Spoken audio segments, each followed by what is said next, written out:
गर्मी के दिन थे। काजल के मम्मी पापा गांव गए हुए थे। काजल घर में बिल्कुल अकेली थी। अकेले की वजह से काजल बोर हो रही थी। उसे समझ नहीं आ रहा था कि वह क्या करे, कहाँ जाए। तभी उसके मन में आया कि वह पास के कमरे में रहने वाले भैया के पास जाए। बगल वाले भैया का नाम पवन था। पवन अक्सर काजल से बात करता रहता था। काजल भी पवन को पसंद करती थी। काजल पवन के कमरे की तरफ कदम बढ़ा रही थी और यह सोच रही थी, थोड़ी देर की मुलाकात हंसी मजाक से उसकी बोरियत दूर हो जाएगी। काजल ने पवन के गेट का दरवाज़ा नॉक किया। पवन ने दरवाज़ा खोला तो देखा दरवाजे पर काजल खड़ी थी। काजल को देखकर पवन के चेहरे पर मुस्कान आ गई। पवन ने काजल को कमरे में बैठाया और उससे हंसी मजाक करने लगा। थोड़ी देर बातचीत करने के बाद काजल ने सोचा, चलो लेटकर आराम कर लेते हैं। आराम करने के चक्कर में पता नहीं उसे कब नींद आ गई, पता ही नहीं चला। जब वह जागी तो उसे थोड़ा अजीब सा लग रहा था, जैसे उसने कोई डरावनी फिल्म देख ली हो। कमरे में काफ़ी अंधेरा था, इस वजह से उसे कुछ दिखाई नहीं दे रहा था। तभी काजल ने महसूस किया कि उसके कपड़े भी गायब हैं। अब काजल का दिल तेज़ी से धड़कने लगा। काजल घबराकर तेज़ी से उठकर बैठ गई।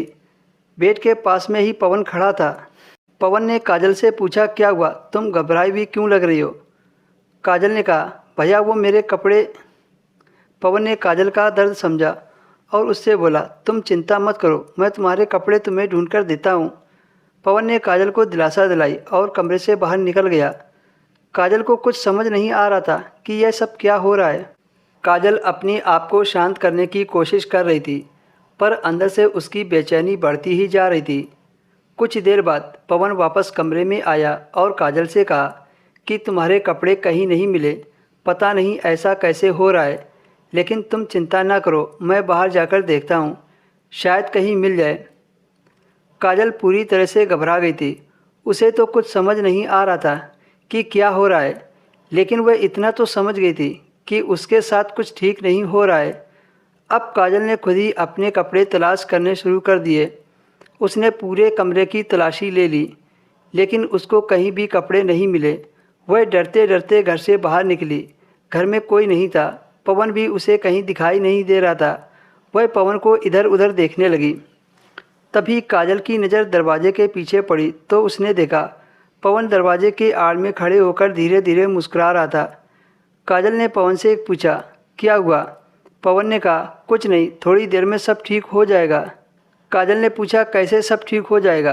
पवन ने काजल को कमरे में बैठाया और कहा, मैं तुम्हें वापस लाने का इंतज़ाम करता हूँ। काजल ने पवन की बात मान ली, लेकिन उसके मन में डर था। काजल ने हिम्मत जुटाई और कपड़ों की खोज करती रही।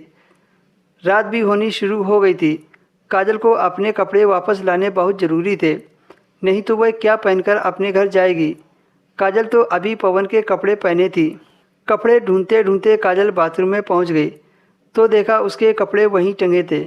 काजल ने कपड़े लिए और पहन लिए। वह पवन के पास गई और कहा, देखो भैया, मैंने अपने कपड़े ढूंढ लिए। पवन ने कहा, वो तो सही है, लेकिन एक चीज़ मेरे भी फ़ोन में देख लो।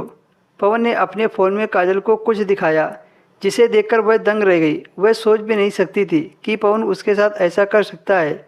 दोस्तों, क्या आप जानते हैं पवन ने काजल को क्या दिखाया होगा?